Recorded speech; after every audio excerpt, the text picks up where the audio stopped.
मैं नीरज भट्ट आप लोगों का अपने YouTube चैनल पर स्वागत करता हूं। जैसा कि मैं इस समय आप लोगों को पार्ट्स ऑफ स्पीच में प्रोनाउन पढ़ा रहा हूं, तो प्रोनाउन में प्रोनाउन के काइंड्स, एग्जांपल और डेफिनेशन के साथ बहुत अच्छे से समझा रहा हूं। उसी कड़ी में आगे बढ़ते हुए आज मैं आप लोगों को इंट्रोगेटिव प्रोनाउन पढ़ाऊंगा। क्या पढ़ाऊंगा? Interrogative pronoun.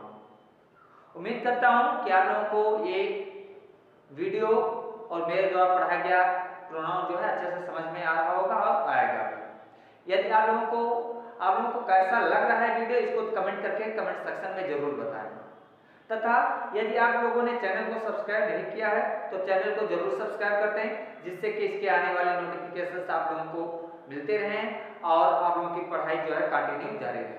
तो चलिए बिना देरी किए हुए मैं वीडियो को स्टार्ट करता हूँ। तो सबसे पहले हम लोग देखते हैं इंट्रोगेटिव प्रोनाउन। जनरली अगर देखा जाए तो इसको हिंदी में कहते हैं प्रश्नवाचक सर्वनाम। क्या कहते हैं? प्रश्नवाचक सर्वनाम। इसका डेफिनेशन हम लोग देखते हैं, हालांकि एकदम करेक्टली देखा जाए डेफिनेशन के रूल से तो करेक्टली नहीं है, फिर भी जो है बताया गया कि किसे कहते हैं। The pronoun that used to ask questions, क्या? Ask questions is called interrogative. यहाँ पे इंट्रो लिखा है और यहाँ पर गेटिव, INTROGATIV, interrogative pronoun. The pronoun यानी वह प्रोनाउन जिसका प्रयोग हम लोग प्रश्न पूछने के लिए करते हैं, जिस प्रोनाउन का प्रयोग प्रश्न पूछने के लिए किया जाता है उसे इंट्रोगेटिव प्रोनाउन कहा जाता है। यानी जिस शब्द के द्वारा ये पता चले कि कोई भी प्रश्न क्या है, पूछा जा रहा है, कोई भी जानकारी दी जा रही है, कोई बात कहा जा रहा है, मतलब कोई प्रश्न पूछा जा रहा है किसी बात को जानने के लिए, तो वहां पर इंट्रोगेटिव प्रोनाउन का प्रयोग किया जाता है। इसमें मुख्य रूप से 5 प्रोनाउन आते हैं, 5 वर्ड आते हैं जो क्वेश्चन वर्ड हैं। मुख्य रूप से 5 क्वेश्चन वर्ड आते हैं।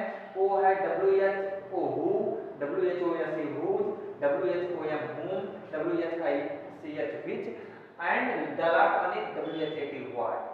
ये whom, who, whose, whom, which, what, ये 5 वर्ड्स, इन पांचों वर्ड्स का प्रयोग जो है प्रश्न पूछने के लिए करते हैं और ये लोग जो है WH फैमिली से बिलोंग करते हैं। WH फैमिली का मतलब क्या होता है कि जितने भी क्वेश्चन वर्ड्स हैं इंग्लिश में मैक्सिमम हाउ को छोड़कर किससे स्टार्ट होते हैं? WH से, इसलिए WH फैमिली कहा जाता है। और कई सारे क्वेश्चन वर्ड्स हैं लेकिन वो सब दूसरे पार्ट्स ऑफ स्पीच में आते हैं, ये सब जो है प्रोनाउन में आते हैं। लेकिन अब चलिए अब हम लोग जो है इसको एग्जांपल के द्वारा समझते हैं तथा इनका प्रयोग कहां करते हैं इसको भी समझेंगे आसान तरीके से। ओके, सबसे पहले हमारा नंबर आता है हु। क्या है? हु। हु का अगर हिंदी में हम लोग अर्थ निकाले तो निकलता है कौन। क्या? हु का मतलब क्या होता है? कौन। कौन, समझ में आया? हु का प्रयोग किसी व्यक्ति के लिए किया जाता है, किसी पर्सन के लिए किया जाता है कौन के अर्थ में। हु का प्रयोग हम लोग हमेशा किसी पर्सन के लिए कौन के अर्थ में करते हैं। चलिए सेंटेंस में देखते हैं। हु आर यू, आप कौन हो, यानी कौन हो। इसका जो आंसर मिलेगा किसी व्यक्ति का नाम मिलेगा, किसी आदमी के लिए प्रयोग हुआ। Who are you, who are you, समझ में आया? तो यहाँ पर हु का प्रयोग किया जाता है। हु इज योर टीचर, तुम्हारा टीचर कौन है? नीरज भट्ट आंसर आया तो नीरज भट्ट, देखिए तो नाउन की जगह पर जो है प्रोनाउन का प्रयोग किया जाता है। हु इज योर प्रिंसिपल, तो इस तरह से हम लोग हु का प्रयोग करते हैं। नेक्स्ट है whom। क्या है? whom। अगर देखा जाए तो whom जो है हमारा W जो है who का क्या होता है? ऑब्जेक्ट होता है। क्या होता है? who का ऑब्जेक्ट। who हमारा सब्जेक्टिव केस होता है, सब्जेक्ट के रूप में हम who का प्रयोग हमेशा किया जाता है और whom का प्रयोग जो है हम लोग जो है किसके रूप में करते हैं? ऑब्जेक्ट के रूप में करते हैं। whom हमारा जो है क्या होता है? ऑब्जेक्टिव केस है। समझ में आया? whom हमारा, लेकिन मॉडर्न इंग्लिश में whom का प्रयोग बंद हो गया। who का प्रयोग सब्जेक्टिव केस में भी किया जा रहा है और ऑब्जेक्टिव केस में भी किया जा रहा है। समझ में आया? तो चलिए अब हम लोग इसको एग्जांपल के द्वारा देखते हैं ऑब्जेक्ट के रूप में। whom do you like most, तुम किसे सबसे ज्यादा पसंद करते हो? तो किसे करते हो? पसंद करने का काम तो यू कर रहा है, यहाँ पे यू हमारा सब्जेक्ट है। समझ में आया? लेकिन किसे पसंद करते हो? तो whom को पसंद करते हो, तो whom जिसका नाम रहेगा, जैसे कहा नीरज भट्ट। तो नीरज भट्ट को, तो हूम की जगह नीरज भट्ट आंसर हो जाएगा, नाम की जगह पर हूम का प्रयोग किया गया है, तो यहाँ पर हूम हमारा जो है ऑब्जेक्ट है। इसी तरह से मॉडर्न इंग्लिश में हूम की जगह अब हु का प्रयोग होने लगा है, तो हो जाएगा who do you like most, तभी इसका मतलब हो जाएगा तुम किसे सबसे अधिक पसंद करते हो। समझ में आया? तो हु हमारा सब्जेक्टिव केस है, हु हमारा ऑब्जेक्टिव केस है। अगला है हमारा हुज। आप लोग पजेसिव प्रोनाउन पढ़ाए थे, पजेसिव केस जानते हैं, तो वो हमारा क्या होता है, सब्जेक्ट होता है, हुम का ऑब्जेक्ट जो है हुम होता है, और हु का पजेसिव यानी अधिकार जिसे हम कहते हैं, पजेसिव का मतलब क्या होता है, अधिकार होता है, क्या होता है, अधिकार, हुम। हुम हमारा क्या है, possessive, sorry whose, WHOSE, whose हमारा क्या है, पजेसिव केस है, यानी अधिकार बताता है। ये जो प्रश्नवाचक शब्द होता है हुज, ये हमारा किसी वस्तु पर, किसी चीज पर क्या बताता है, अधिकार बताता है कि इस पर जो है हमारा क्या है, अधिकार है। समझ में आया? तो चलिए अब हम लोग इसको भी सेंटेंस में एग्जांपल के रूप में देखें। जैसे लिखा है हुज इज दिस पेन, यह पेन किसका है, हुज इज दिस पेन, यह पेन किसका है, किसी का अधिकार है पेन पर, किसका है यानी किसी का तो होगा ना, हुज का मतलब होता है किसका, हु का मतलब होता है किसको, समझ में आया, किसी का होगा, मेरा है, आपका है, जिसका भी है उसका भी है, लेकिन है किसी का, तो whose pen is this, sorry whose is this pen, यह पेन किसका है, हुज इज दिस स्कूल, यह स्कूल किसका है, हुज इज दिस शर्ट, यह शर्ट किसका है, हुज इज दिस चॉक, यह चॉक किसका है।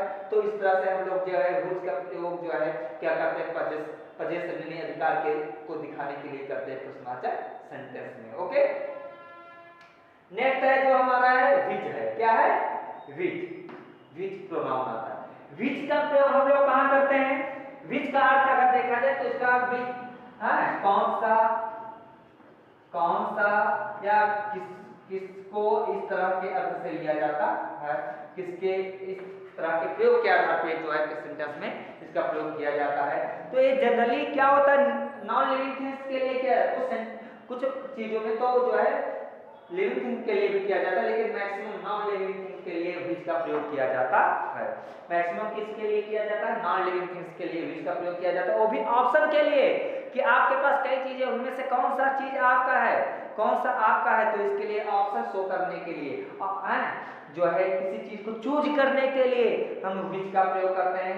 जैसे लिखा है विच इज योर पेन, इसका मतलब क्या हो, कौन सा पेन तुम्हारा, यानी 2-4 पेन वहां पे रखे होंगे कहीं पर भी, और उसमें से पूछा जा रहा है इसमें से भैया आपका जो पेन हो बता दो, which is your pen, which is your book, आपका बुक कौन सा है, विच इज योर हाउस, कई सारे घर बने हुए हैं, हम गए मोहल्ले में, तो तुम्हारा वाला घर कौन सा है, तो कौन सा के अर्थ में विच का प्रयोग किया जाता है। और अगला जो हमारा लास्ट आता है वो है what is your name, what का प्रयोग हम लोग पढ़ेंगे, किसका प्रयोग पढ़ेंगे, व्हाट का प्रयोग जनरली किसी इंफॉर्मेशन के लिए किया जाता है, किसके लिए, किसी की इंफॉर्मेशन को जानने के लिए किया जाता है। जब हम कोई चीज सूचना जानना चाहते हैं, कोई बात जानना चाहते हैं, तो जिस वर्ड का जनरली हम प्रयोग करते हैं वो व्हाट होता है।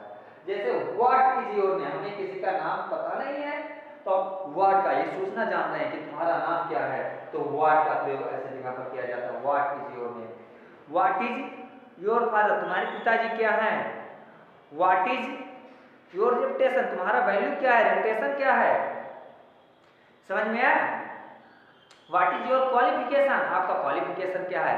इस तरह से हम लोग जो है व्हाट का प्रयोग जो है इंट्रोगेटिव प्रोनाउन में करते हैं। तो उम्मीद करता हूं दोस्तों मुख्य रूप से इसमें जो है क्या है, 5 ही प्रोनाउन आते हैं मुख्य रूप से, हु है, हुम है, हुज है, विच है, व्हाट है और व्हाट है। ये 5 प्रोनाउन जो है प्रश्न पूछने के लिए इंट्रोगेटिव प्रोनाउन में प्रयोग किए जाते हैं। इसके अतिरिक्त कोई प्रोनाउन नहीं होता। लेकिन एक चीज और ध्यान में रखिएगा, ये सब जो प्रोनाउन है ये सब हमारा एडजेक्टिव का भी काम करते हैं। किसका काम करते हैं, एडजेक्टिव का भी काम करते हैं। लेकिन ये चीज हम ये जो है एडजेक्टिव कहां पर ये हो जाते हैं, इसको मैं जब एडजेक्टिव आप लोगों को पढ़ाऊंगा तो उसमें बताऊंगा। लेकिन बस एक चीज ये ध्यान में रखिएगा कि जब ये हु, हुम, हुज, विच, व्हाट के बाद तुरंत हमारा क्या आ जाता है, is and are was were, यानी वर्ब आ जाता है, हेल्पिंग वर्ब आ जाता है, तो हमारा ये समझ लीजिए आंख बंद करके कि ये हमारा कौन सा प्रोनाउन है, इंट्रोगेटिव प्रोनाउन है। जब व्हाट, हुम, हुज, विच और हु के बाद तुरंत क्या आ जाए, हेल्पिंग वर्ब आ जाए, तो हमारा ये समझ लो क्या है, इंट्रोगेटिव प्रोनाउन है।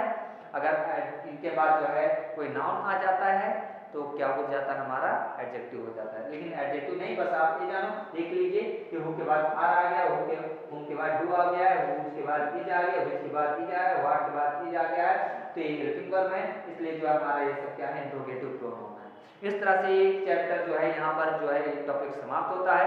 उम्मीद करता हूँ मैंने जो इस टॉपिक में पढ़ा है इंट्रोगेटिव प्रोनाउन आप लोगों को अच्छे से समझ में आया होगा। आप लोगों को वीडियो कैसा लगा इसको कमेंट करके जरूर बताएं तथा चैनल को सब्सक्राइब जरूर करें। मिलते हैं अपने अगले वीडियो में, तब तक के लिए नमस्कार, थैंक यू।